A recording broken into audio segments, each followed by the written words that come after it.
Okay, so today we will do Immanuel Kant and Friedrich Hegel. So my main argument is that Kant is really taking the main thesis of Dante, which is the imagination is the animating force of the universe, and love is the unifying force of the universe. And what he will do is he will use his epistemology. Epistemology just means theory of knowledge. How do we know what we know? And he will use, then he will do three things. He will clarify it. Okay? So if you read Dante, it's not very explicit what he's saying. You have to interpret him properly. And what Kant will do is make Dante explicit to the world. Then he will rationalize it. Rationalize it just means that he will remove divinity, he will remove theology from it and create a system of logic, okay? And so then he will systemize it. All right, so this is the mission of Kant, to take the secret of the universe as first presented in Dante and then create a system of logic that then is able to incorporate itself into science and history and philosophy and the world that we know. All right, so together, Dante and Kant really did create the world that we live in today. All right, so let's first talk about the background. Like, why is Kant engaged in this project? So for most of Western history, there have been two major philosophers. They are Plato and Aristotle. And up until the point, and up until Kant, you could divide all philosophy into these two major camps.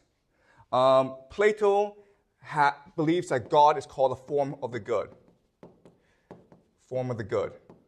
So the form of the good, it is this perfect, immaculate, eternal force that emanates, breathes, thinks.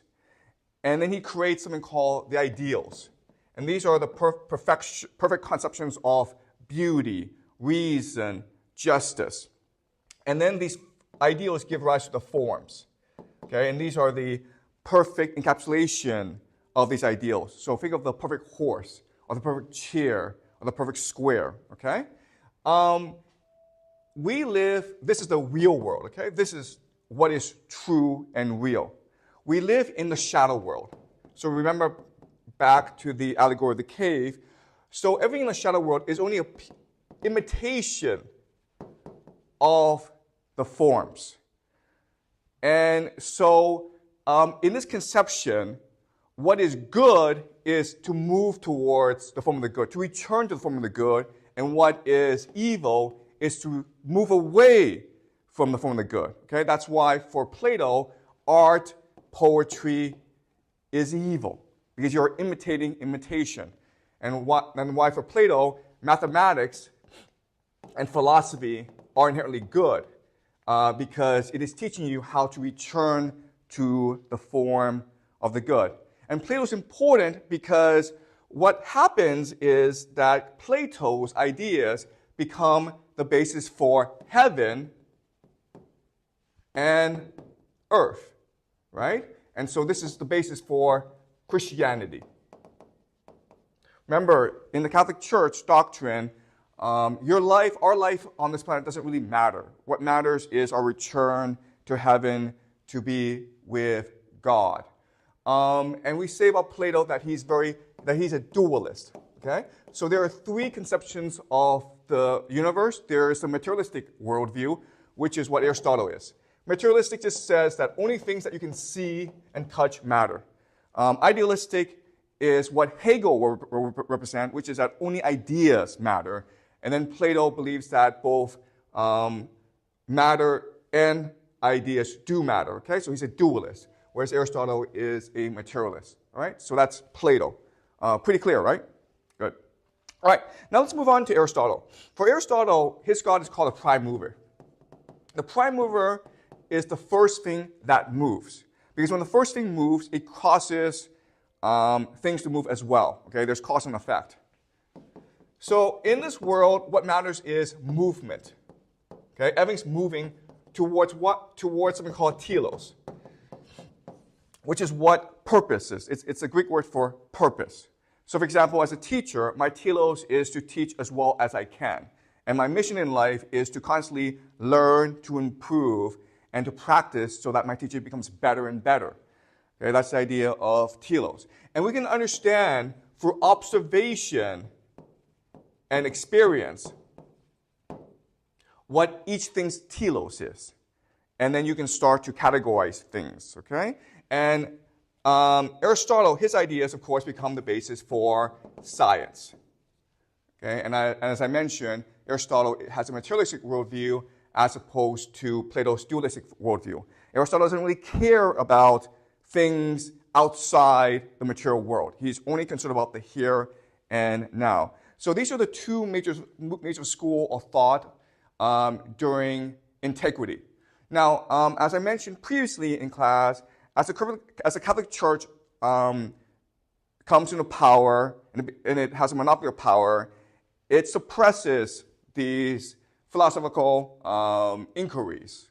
Okay, but after the Renaissance, these schools of thought, Plato and Aristotle, they will reemerge. All right, so they will reemerge into three major schools of thought. Okay, so taking up Plato's perspective will be a people called the rationalists. Okay, so the three most famous rationalists are René Descartes, Leibniz, and Spinoza. Okay, but they are basically adopting Plato's worldview, which is there is a God, and through mathematics, through logic, we can, from first principles, reason out the mind of God. All right, so the project of rationalism is towards omniscience. And again, this is best represented by Descartes. And this becomes, of course, the basis for the Enlightenment. All right, so that's the first major school of thought, the rationalists.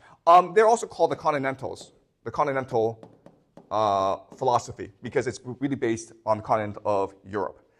Opposing the rationalists are the empiricists.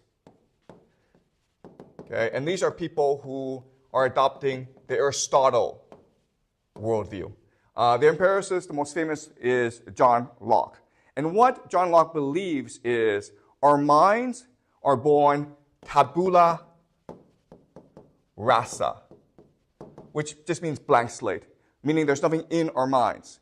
So the only way that we can acquire knowledge, acquire wisdom, is through experience. Okay? Experience and something called induction. So in logic, there are two methods. The first is deduction, where you take the generalized to the specific, and then induction is to take the specific and then you generalize it into the abstract.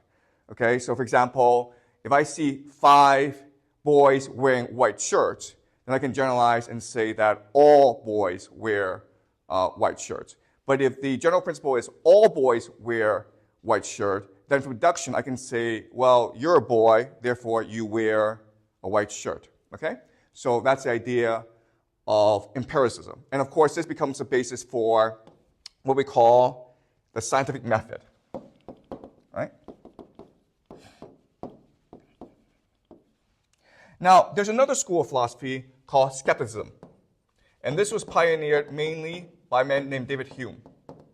And so what David Hume's going to do is he's going to look at this idea of induction and argue, no, you can't do that.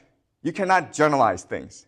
Just because you meet 1 million swan that are white does not mean that all swan are white. It is entirely possible that there's a black swan out there. Okay? So what David Hume does is he negates induction.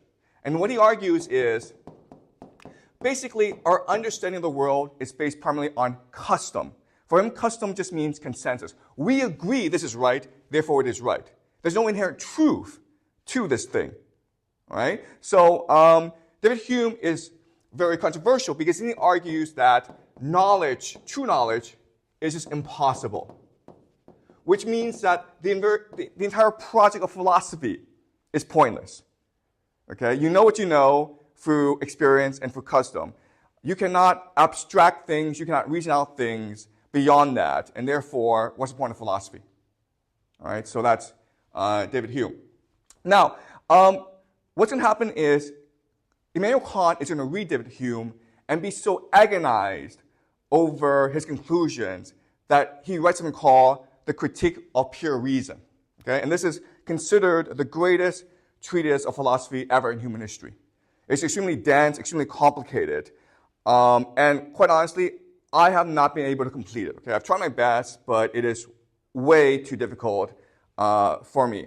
So what I'm going to do today is I'm going to oversimplify his argument in order to make it clear for us. Okay? He's so fundamental to the development of human civilization that we need to study him, but I'm warning you that I am not in any way an expert on Kant.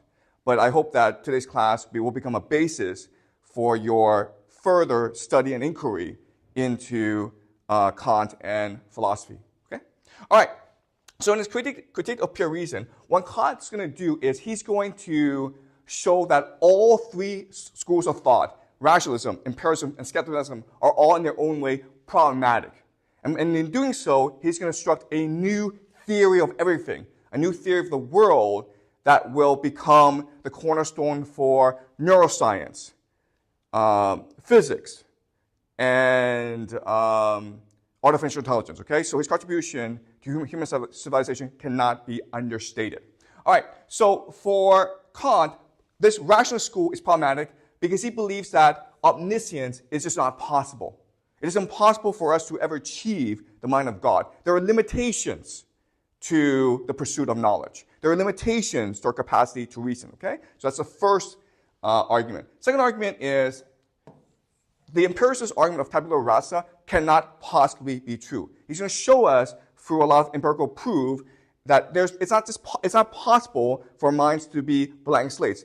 We need to have certain mechanisms of thought already in place for us to engage with the world, okay? So that's the problem with the empiricist. His problem with Hume is he believes that there's knowledge that is real and inherent and true.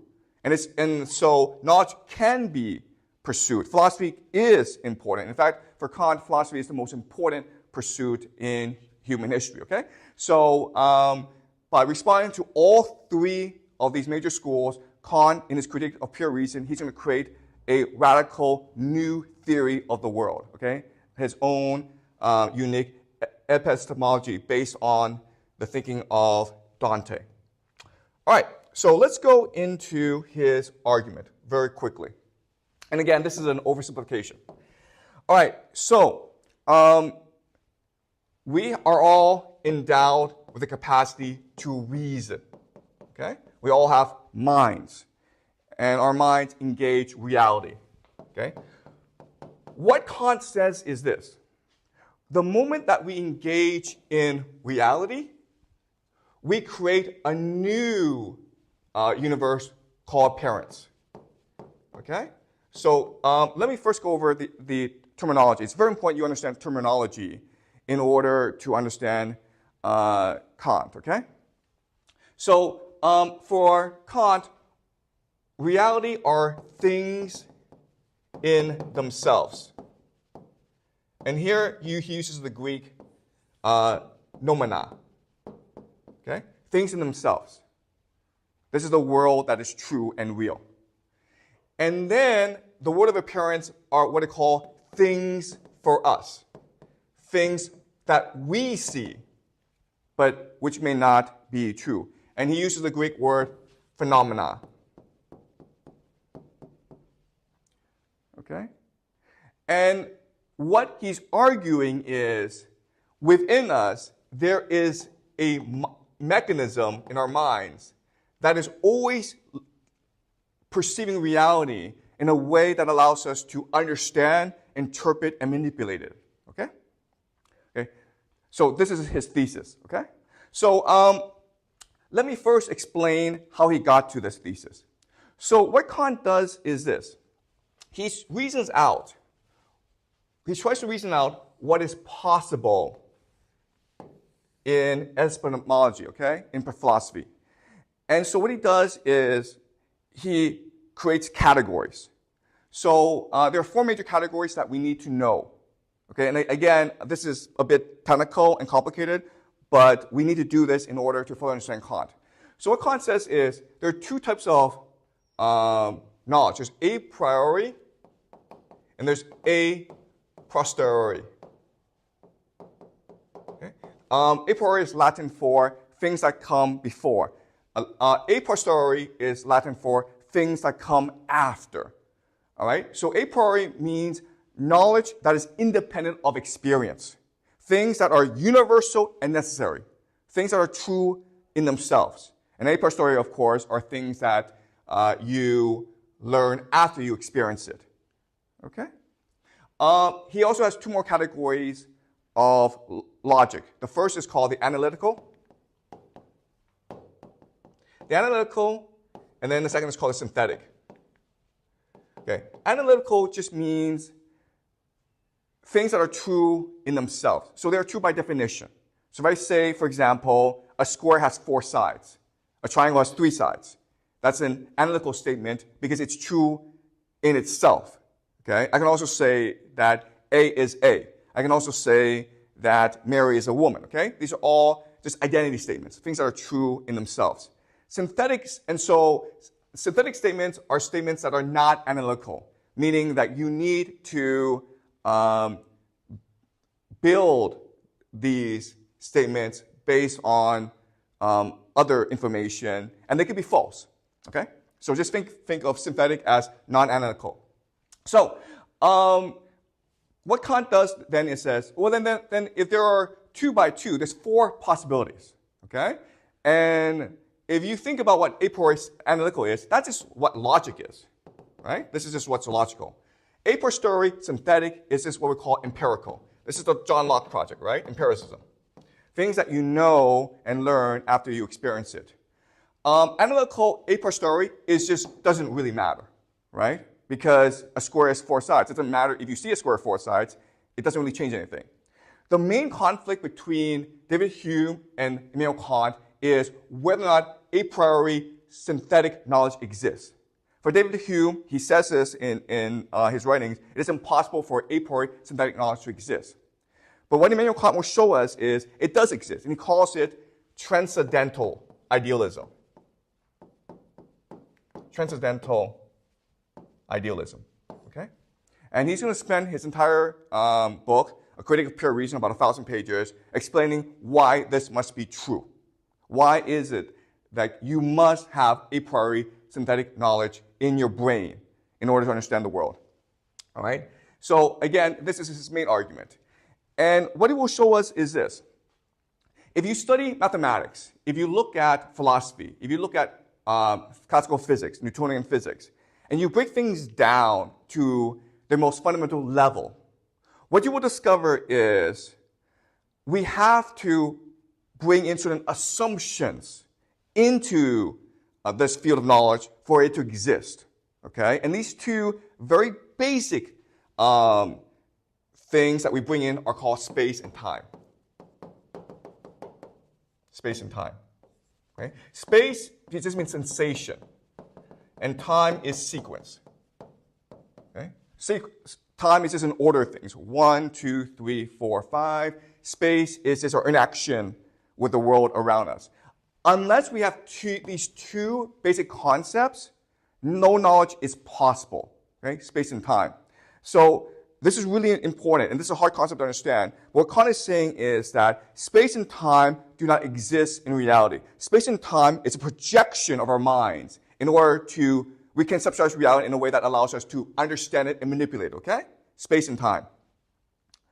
All right.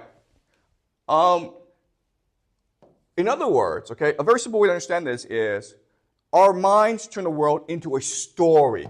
Why? Because if you have space and time, you have causality, cause and effect. Okay?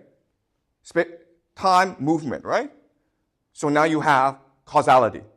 Causality is a story. So what Kant is saying is we are just imagining reality into a story. And that allows us to understand it. All right? So, what Kant's going to do after he proves that space and time must exist a priori is he's now going to explain how we take reality and we turn it into appearance. Okay? And what he's going to show us is that our mind has a process of doing this. And this process is 3 stages. There's apprehension, there's reproduction, and then there's recognition. Okay? So apprehension is just you're engaging with things in themselves and through space-time, okay? By inputting space-time into the things in themselves, you're able to reproduce it in your brain. You're able to create an image of it in your brain. And then what you're going to do in order to understand it is to filter space-time using something he calls categories. Okay? Categories, just think of it as our algorithm. A better word is heuristic. Okay? Heuristic. Computers use algorithms, we use heuristics. All right? And there are 12 different categories, but there are 4 major categories. Okay? The first is quantity, how much of a thing it is. Quality, what are the properties of this thing? Relation, is this thing logical or empirical? And then modality, which is what is the strength of the relation of this thing, okay? Okay, I know this is complicated, but later on we will use some examples from real life to better understand how this works, all right? So, and you don't really need to remember the categories. Just remember that what Kant is saying is inherent in our mind is a heuristic, an algorithm that allows us to turn information into knowledge, all right? And when we do this, what happens is we create a schema, a representation of the world which allows for understanding the world. Okay, so for example, we see a lot of triangles, but we don't actually have an image of a triangle in our head. We don't have a concept of a triangle in our heads, okay? And this is true for a lot of things, all right? So, and then the schema then returns to the categories, which just allows us to filter the world even more, okay? So it is a feedback loop. So does this all make sense? Okay, this is Kant's perception of the world. And again, if you want to know the proof, if you want to know his logic, then you have to read the book for yourself, which will take you about 10 years. All right, great. All right, so all this is saying is this is Kant reaffirming that Dante believed that the imagination is the animating force of the world. Okay, so without us, reality cannot be alive. It is our imagination that makes reality alive to us. All right? Now, this is from the Critique of Pure Reason. He also wrote a book called The Critique of Practical Reason, where he presents like a theory of morality. All right? So let's go over it. So for Kant, the highest ideal in morality is something called the categorical imperative. And this is separate and distinct from something called the hypothetical imperative.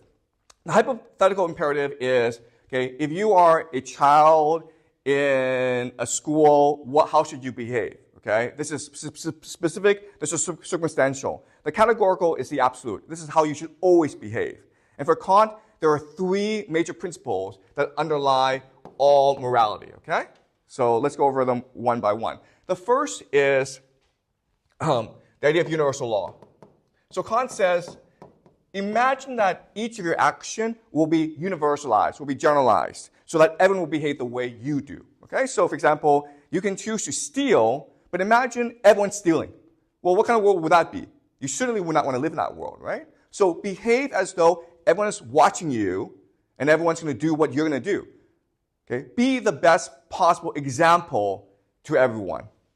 All right, so that's the first principle. Second principle is see humans each as an end unto itself and not as a means.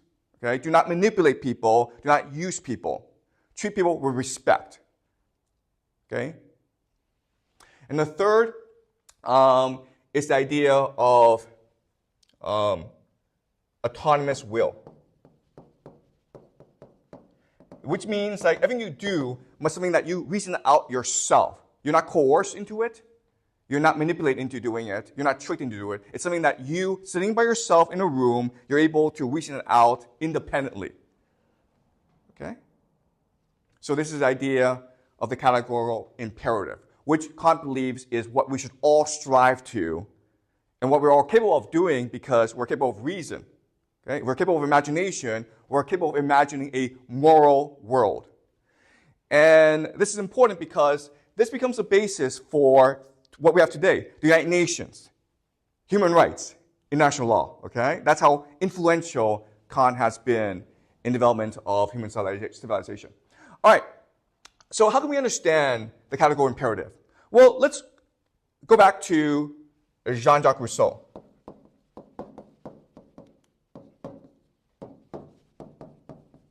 Remember, in Jean-Jacques Rousseau, he proposed the idea of the general will. The general will is not democracy.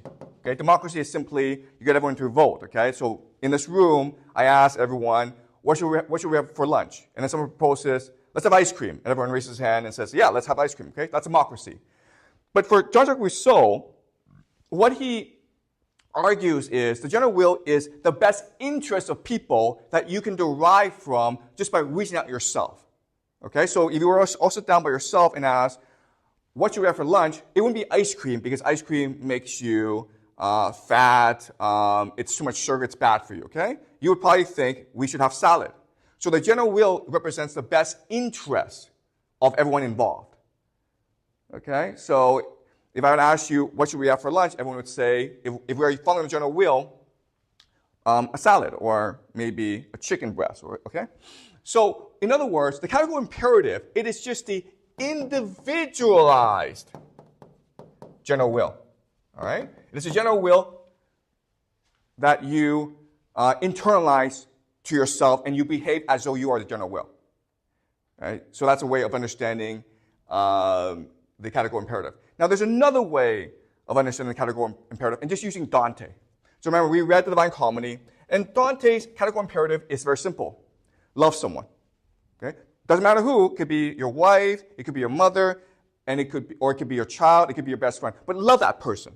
And when you love that person, then all three things are true. It means you are now going to be your best. It means you are treating this person with respect. It means that you're choosing to love this person, okay? So, love is the unifying force of the universe. All right, so that's what Dante is really saying. And so, in other words, Kant, he is just systemizing what Dante said in the Divine Comedy. All right, does that make sense? All right, so for us to better understand Kant's argument, I want to give you 3 examples to better understand what Kant is saying. All right, the first example is, imagine you are writing a diary, all right? I want you to write a diary for a whole year. So every day, you're writing what happened today, all right? So you have 365 separate entries, okay? All right, so every day at night, at 9 p.m., you're just reflecting on what happened today. And then at the end of the year, what I want you to do is write one long diary entry, okay? Now, if you think about it, in theory, these separate entries should add up to equal this one long entry, right? But what you find when you actually do this experiment is this long entry that you wrote almost has no relation at all with these 365 separate entries. Does that make sense? Right? Okay? So in other words, what we're doing is constantly, every day, we are reimagining the world in a new way. And we're building on top of this, okay? So that's the first experiment. Another saying this is, all we're doing is we're taking discrete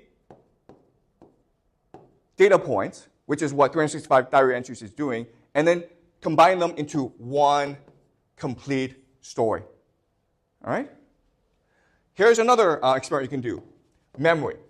So organize 100 classmates and go to a park together and spend the whole day in a park. And organize the day so that everyone's doing the same thing. All right? Everyone's doing the same thing. And then the next day, ask all 100 students to write down his experience of that one day. And I guarantee you, every person will be different. Each person's experience will be unique unto himself, thus affirming what Kant said. Okay? The imagination is the animating force of the universe. Right? So let's do one more experiment. And this is a thought experiment.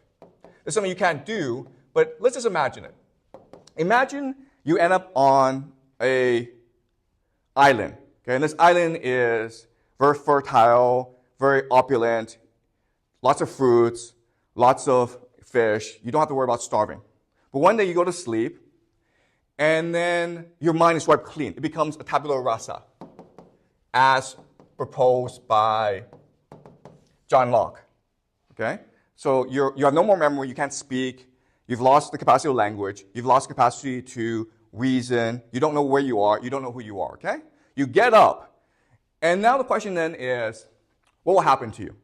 Well, if you're John Locke, what's going to happen to you is you're going to starve to death because you don't know what to eat, okay? You take a stone and you put it in your mouth. You take a leaf and you put it in your mouth. You don't know what to eat. You've lost all knowledge, okay? But according to Kant, what Kant would say is, okay, sure, you've lost all knowledge, but because you have a priori synthetic knowledge, because you manipulate reality around you, because your mind is very good at filtering information, categorizing information, it'll take you a very short amount of time to figure out what is edible. Okay? You know stones, wood, that's a category of stuff you cannot eat. But then, fruits, water, fish is another category of things you can eat. All right? So, and I think just through pure intuition, we can figure out, you know what? Kant makes more intuitive sense than John Locke. Okay? So, does that make sense? So again, first experiment you can do, and you will discover that if you do one long entry, it will not correlate to these separate entries, okay? The memory experiment you can also do. The thought experiment you can't really do, but you can reason it out and discover it to be true. All right, so that is Kant. A very short, simple introduction to Kant. Any questions before I move on to Hegel? Yeah, a couple of combined questions. So when Kant was doing his critique of pure reason, did he see himself as a natural philosopher maybe in a way Newton might have? Like, did he think he was doing science? Yeah, that's a great question. And maybe just a follow-up one quickly. Do you know anything about Kant's current reputation in the scientific community? Do scientists keep going back to him? Yep. Okay, so two great questions, okay? The first question is, how did Kant perceive himself? The second great question is, how does science perceive him today? So, simple answer is, Kant saw himself as a revolutionary thinker. He saw himself as Copernicus. He's going to fundamentally change the way that we perceive the universe. In fact, he calls it, what his critique of pure reason, a Copernican revolution. I'll discuss this later on, okay? How Kant actually perceives himself. Second is Kant's ideas, I'll show you later on, is really the basis for modern day science. Einstein was heavily influenced by Kant. Einstein read Kant when he was 16, and because of Kant's theories of space-time and through a very synthetic knowledge, that gives him the theory of relativity. Okay? And if you study quantum mechanics, you will discover a lot of ideas were heavily influenced by Kant. So his influence on science is just incredible. But I'll discuss this moving on, okay? All right, good. So now let's move on to Hegel. All right, so with Kant, his philosophy is, remember, we interact with the noumena, which gives us the phenomena, the things that we can see, the appearance. There are three major issues that are unresolved in Kant. Kant acknowledges these issues, and he doesn't really provide a solution, okay? These three issues are this. The first issue, of course, is what is the noumena? What are the things in themselves? And Kant says, we can never know. Okay? That's the first major issue. Second issue is, okay, sorry, but if our brains are capable of reason through a priori synthetic knowledge, where does knowledge come from? What's the source for our mind? Right? And the third problem is uniformity. If it is true that we are, in fact, always projecting onto noumena to create phenomenon, how do we know that we're all doing it the same way? How do we know that culturally, all cultures are doing the same way? Are you saying that the Egyptians, the Chinese, the Greeks, they all perceive the world in the same way? Okay? So these are the three major unresolved issues in Kant. Noumena, okay, what is it? And Kant says, we can never know, right? Because we cannot imagine ourselves outside of space and time. What is the source for our minds? And Kant says, we don't know. It's just there. And the third is uniformity. How do we know what we see is consistent with each other? And Kant says, we don't know, but we have to believe it. Okay? Otherwise, the world doesn't make any sense. How is it possible that without uniformity you can have mathematics and science? Okay? But it doesn't. But again, the problem with Kant is this is not satisfying. Right? So Hegel's going to come along and he's going to provide a theory of everything. He's going to resolve these three issues for Kant and create an entire system of thought that encompasses everything. Okay? So let's now move on to Hegel. So Hegel's major insight is, what if, as we're perceiving the noumena is projecting back onto us? So it becomes a source for our ability to perceive the noumena. Okay? So in other words, the noumena is really the source, which creates the uniformity. All right? And so what is this noumena? And the word that Hegel uses is Geist. The Geist. Okay? And this is a German word that we translate into mind or spirit. Okay? So Hegel's major work is called the Phenomenology of the Mind, which can also be translated into the Theology of the Spirit. Okay? So translators argue about what the translation is. The problem is mind and spirit don't really explain that much. Okay? So imagine Geist as, and this is a bad metaphor, okay, but imagine Geist as the internet, and we are individual computers. We're always interacting with this internet. Okay? So that would give you a basic framework to understand what Geist is. It is a collective consciousness almost. But that's not accurate, okay? To fully understand what Geist is, we need to go into the etymology of the word. What words were influenced in English by Geist? And there are three words that were influenced by Geist, okay? The first word is ghost. So ghost is the idea that the Geist is coexisting with us, right? The Geist is not separate from us. It is coexisting with us. It's here and now, all right? Second word is geyser. Geyser, an expansion, a spawning up, okay? So the Geist is always growing. It wants to grow and expand. And the third English word that comes from Geist is gist, the gist of an argument, the essence of an argument. So what Hegel is saying is the Geist is the essence of reality. The Geist comes first. It's a source for who we are. Okay?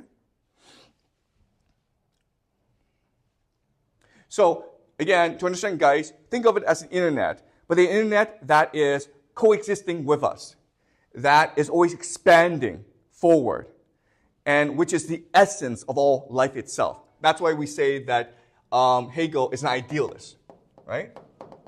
He doesn't care about the material world. He doesn't think it really matters. What matters to him is the Geist itself, the ideas, because that's what drives human history. All right. Okay, so let's talk about how he perceives the geyser. How does the Geist actually move? And for him, what matters are not the things. What matters is not the ideas. What matters is the movement of things. And so for Hegel, the main thing that moves is the dialectic. Okay? And this is famous because obviously from the dialectic we have the thesis, which moves to the antithesis, which moves into the synthesis. And this is the movement of human history. Okay? And the way to understand this is we all seek self-knowledge. But the way to seek self-knowledge is by asking who we are not, which creates the antithesis. And then when we have the idea of who we are not, this comes into conflict with who we are, which then creates new knowledge. Okay? All right. So in order to understand this idea, let's do a thought experiment.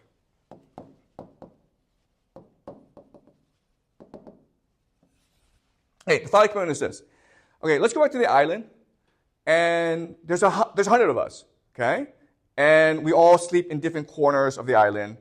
And again, during the night, when we sleep, our minds are wiped clean. We're all now tabula rasa. We have no more memory, okay? We wake up and we forget that there's other people there. We don't even know who we are.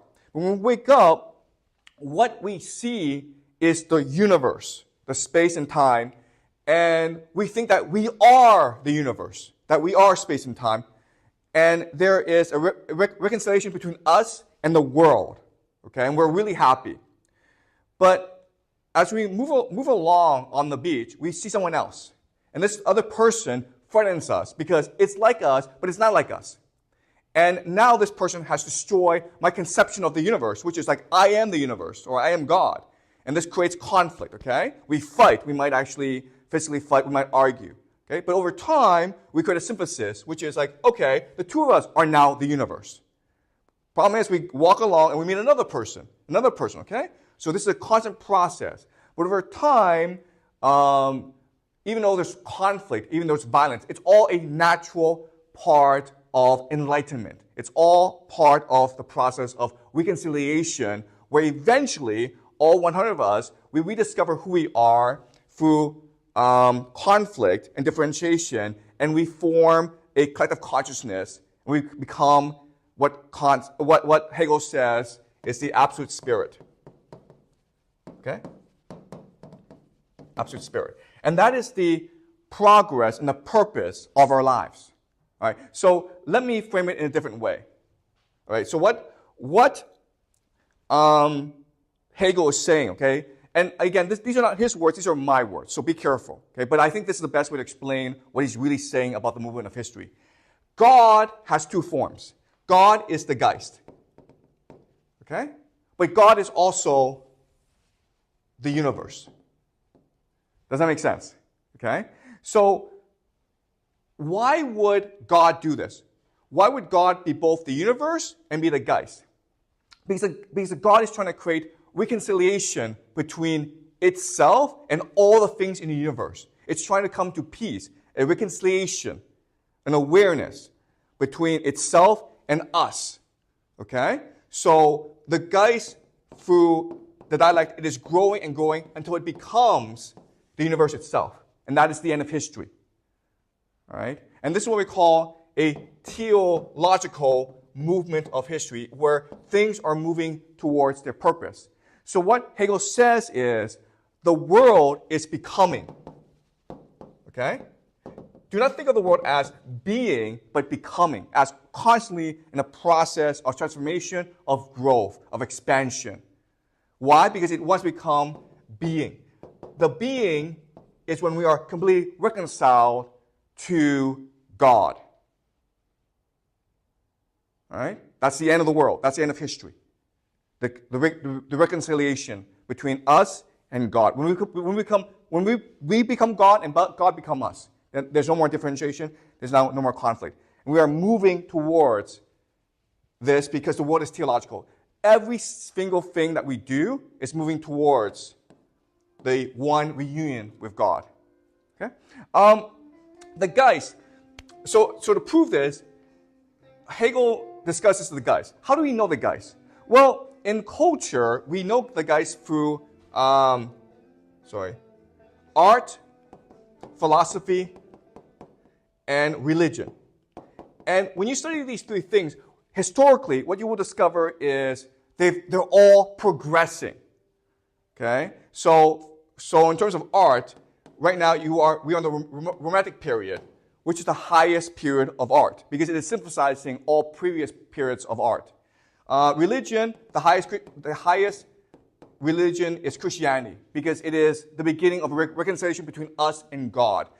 Jesus was the great democratic force that allowed us to now all in our own way access God. Before, God was captured and imprisoned by the priests, and Jesus freed God from the priests. And so Christianity is the highest religion. And of course, philosophy. What's the highest philosophy? Hegel, right? Because this theory of the geist is the end point of all our knowledge. From the geist, we can now finally we can move towards reconciliation, okay? And so from this, there are some major influences, okay? So let's talk about the three major influences, legacies of Hegel. By far the most influential, of course, is the creation of Marxism. Because what Karl Marx will do is he will take this theory of Hegel, the movement of history, the dialectic, and he will create something called dialectic materialism. He will invert Hegel, because Hegel says it's only ideas that matter. And what Marx will say is that, nope, only material things matter. Okay, he will invert Hegel, but he will also adopt a lot of Hegelian thinking. Okay, so the dialectic becomes a very important part of Marxist ideology, which we'll study next class. Okay, so that's the first major influence. Second major influence is in the idea of God is dead. Okay, so it was not Nietzsche actually who introduced this term. It was Hegel. And by God is dead, what Hegel is saying is we need to change our conception of God. Okay, before we thought God was aloof, distant, and absolute. And now I'm presenting you a more advanced version of God, which is a God that is moving in us towards itself.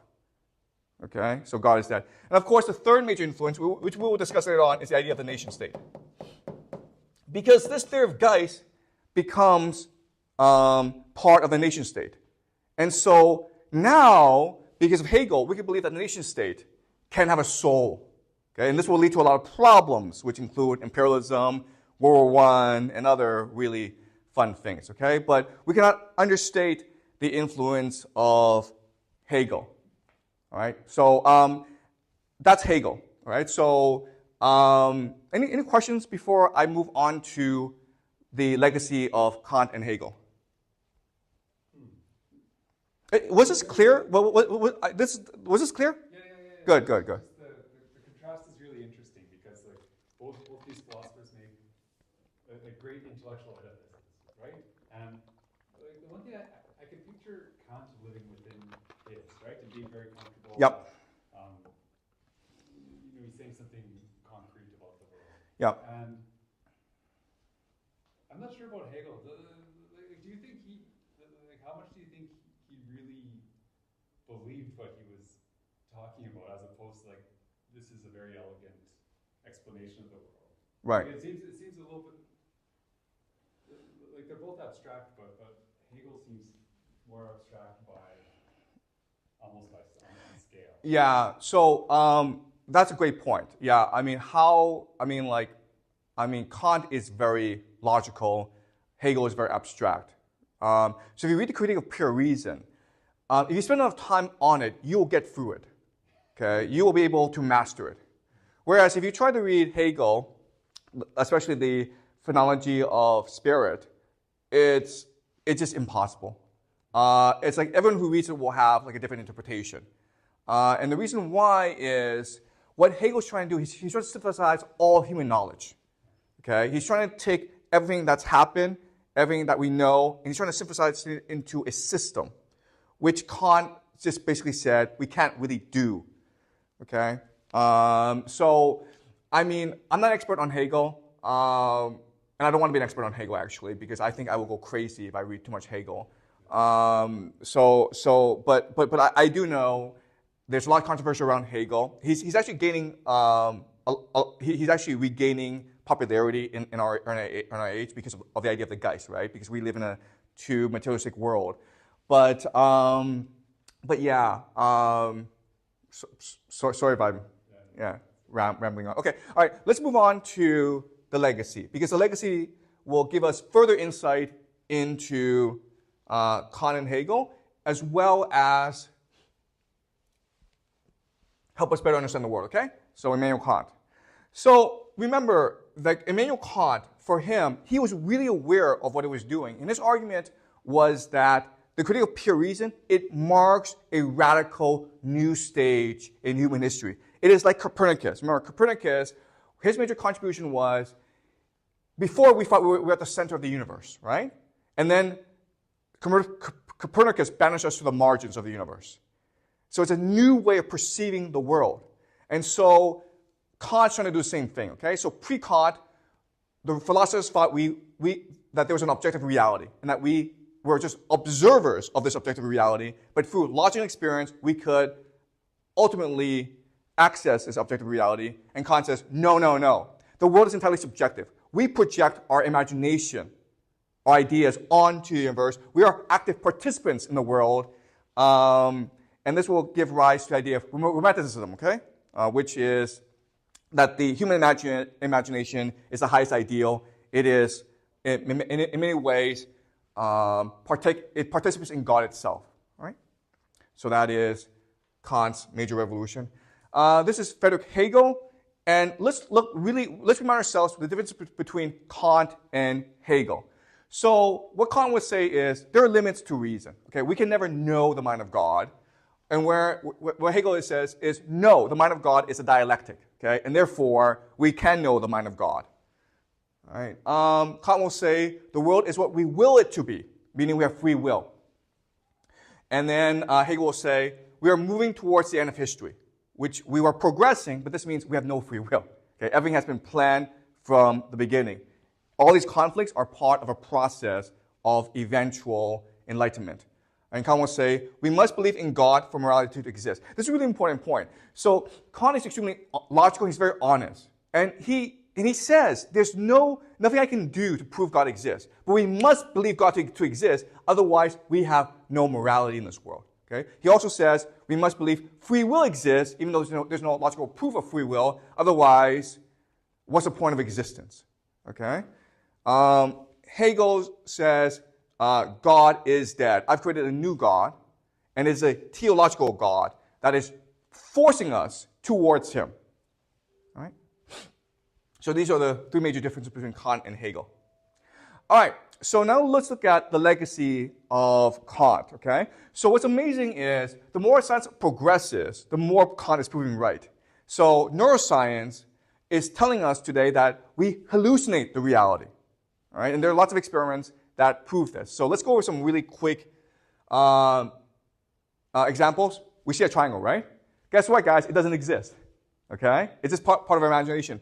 These lines exist. The triangle doesn't exist. But the first one we see is this triangle that does not exist. All right? This thing moves, okay? But we know it doesn't really move, okay? So our mind is playing tricks on us. We see this as slanted, okay? When we actually take them side by side together, you'll see them as parallel. Okay? Another mind trick that's being played. Which is bigger? Well, they're the same. But because of the circles, we think this is bigger than that. Okay, another mind trick that's being played on us. A and B are different colors, right? It's obvious they're different colors, right? But actually, they're the same color. Okay, another mind trick that's being played. So neuroscientists have done a lot of experiments, and they've proven to us that we constantly participate in reality. We hallucinate reality, which is what Kant originally proposed. All right, let's move on to artificial intelligence. Okay, artificial intelligence shows us the limits of the blank slate theory. Okay, so let's imagine you actually had a blank slate in your minds. Well, that would be extremely problematic, and we know because of how artificial intelligence works. All right, let's look at supervised learning. So when we talk about artificial intelligence, it doesn't actually exist. What exists is the idea of supervised learning. And the idea is this. We're trying to teach a machine, an algorithm, to recognize a picture. Okay, so what we do is this. We feed a lot of training data into the algorithm. And we're talking like millions and millions of pictures. And then we label this data so that the machine is able to, using its own analysis, figure out the differences. Okay, it basically turns every picture into a mathematical concept. And then if you train it well enough, then it's able to differentiate between a triangle and a circle. Okay, that's the idea of machine learning. Okay, same concept here. Okay, you have to feed it millions of pictures, and you have to label these different pictures, and then the machine will mathematically be able to figure out which is which. Okay, how the machine does that, we're not really concerned about, but we need to train the machine. And the problem with this is it's very expensive, it's very time-consuming. All right, now let's compare this with how a human does it. Right, a human, if I just give you a picture of a sheep, you're able to know what a sheep is. And why does that happen? Okay, so a machine is able to tell you this is sheep, okay? But what a machine is not able to tell you is this sheep real or fake, right? Is this a real or fake sheep? Well, we think it's fake, right? But what the machine says, we don't know. And the machine is correct. Real, fake are categories of the mind, right? How do we know this is a fake sheep and not a real sheep? Do you understand? So the machine is saying, if I don't know anything, if I have no a priori synthetic knowledge, then I cannot differentiate between fake and real. But a child, anyone can know this is a fake sheep, because obviously we have categories in our minds, okay? A machine could not tell you what this is. Why? Because this has become a schema, a concept. But any child can tell you this is a sheep. Okay? And again, so this is artificial intelligence is showing us that Kant was correct. All right. As I mentioned, Kant inspired Einstein to dream up the theory of relativity. All right. So Einstein read Kant when he was 16. It had a huge influence on Einstein. Space-time curvature is influenced by it, but also the theory of relativity, okay? And the theory of relativity, it's fairly straightforward. Let's just say that I'm sitting on a platform, a train platform, and you guys are across from me, okay? Now, we're not moving, right? We know we're not moving. But let's just say that for whatever reason, simultaneously, both platforms are moving at the same speed, okay? From our perspective, we're still not moving. And that's the idea of relativity, where the laws of physics are relative to where we are at the moment. Okay? And this, again, is influenced by Kant. What's really fun is to think about quantum mechanics. Okay? So quantum mechanics confirms things in themselves, phenomena, are not knowable to us. So this is a major argument between Kant and Hegel. Okay? And so quantum mechanics. So we looked at light, and we want to know what the essence of light is. What are photons?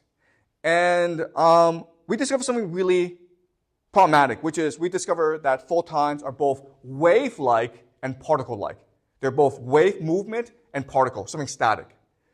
And what's even more problematic is what we discovered is you're not able to figure out the state of the light, if it's a wave or a particle, until you actually measure it.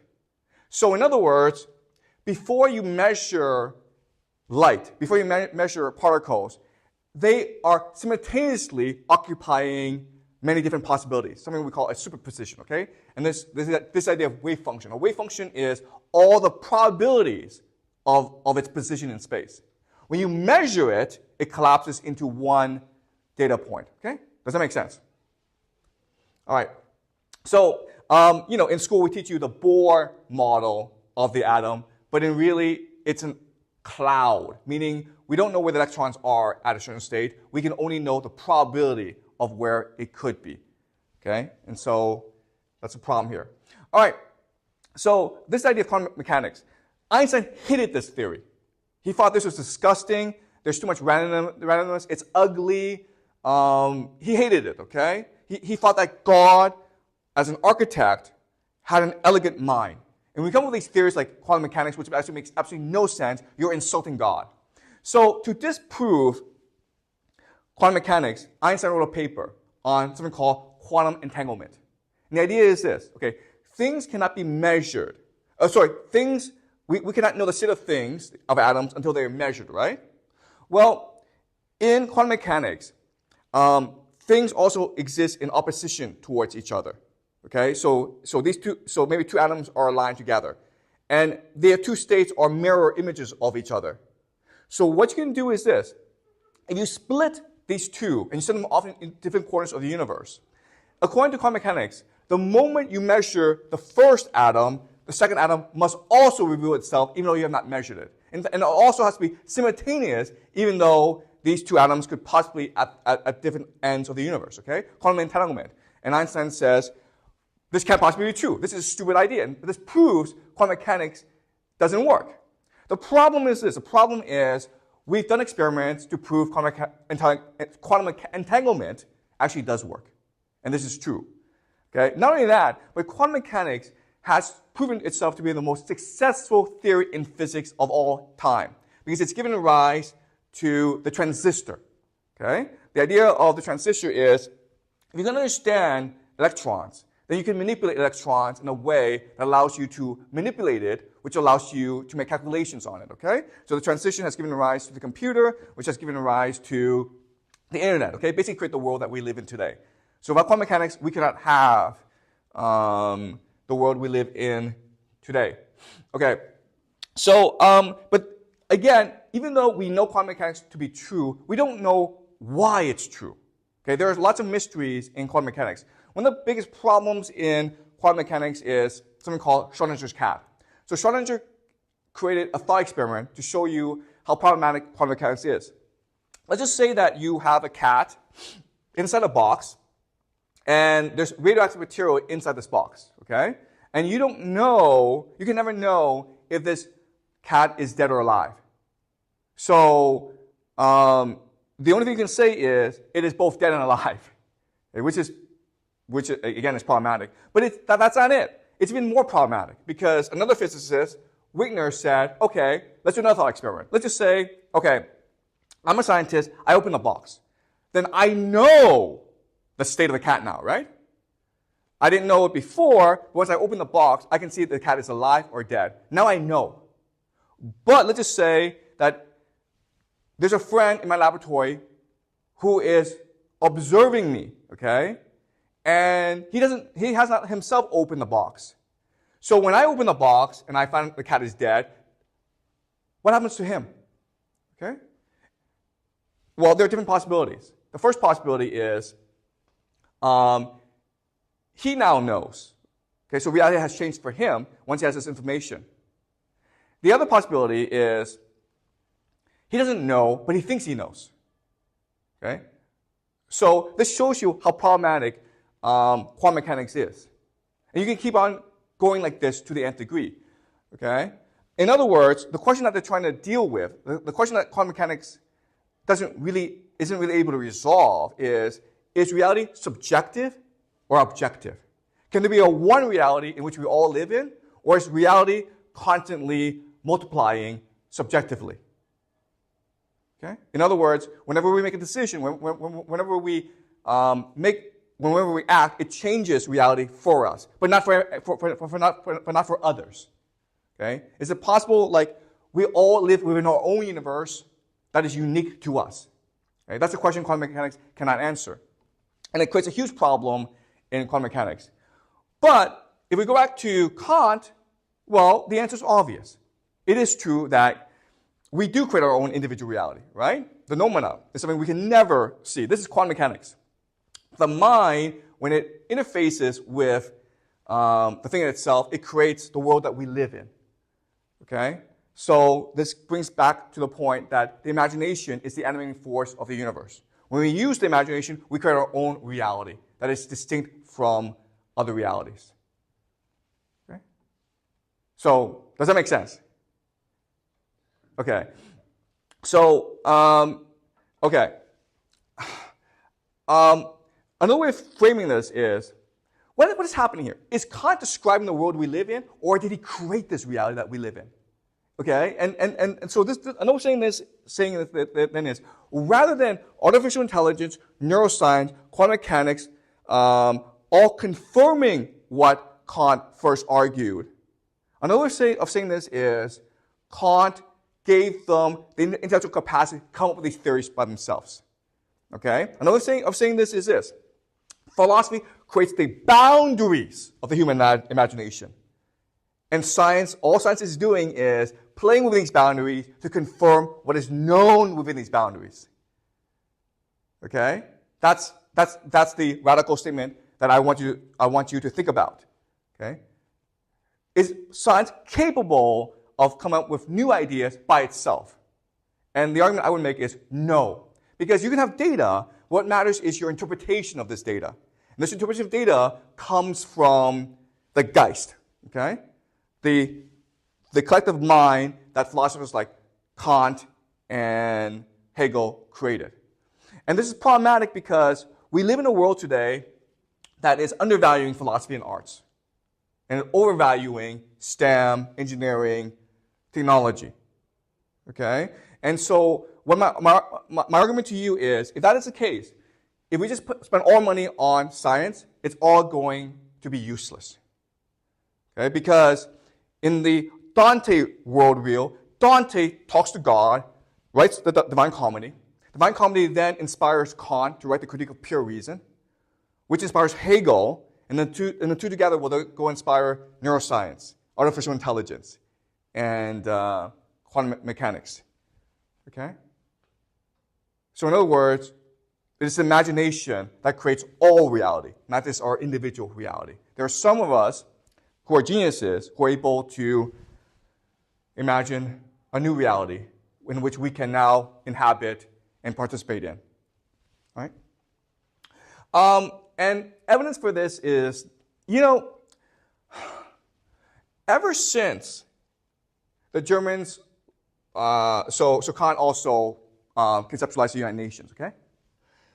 Ever since Königsberg fell, ever since the Germans lost World War II, we have not made major advances in science.